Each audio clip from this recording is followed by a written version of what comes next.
এত বড় রৌদ্রের মধ্যে ওরা ক্ষেত কাটছে। দেখেন কি একটা তাপ। আজকে বর্তমানে 43 ডিগ্রি।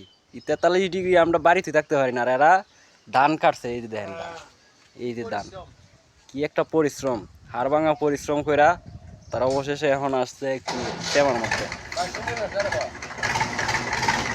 দেখেন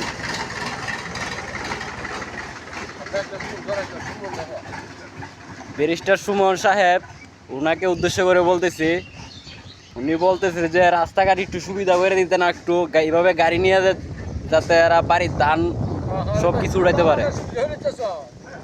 জি বলেন, আপনি কিছু বলেন। আচ্ছা বলেন, ব্যারিস্টার সুমন সাহেব রে বলেন। আমরা গরিব, এই রাস্তাঘাট করে সেরে দালাল দুলালের বড় হইতেছে। ঠিক, দালাল দুলালের পেট বড় হইতেছে, আমরা মরতাছি। আর আমরা গরিবের পেট ঠিক ঠিক।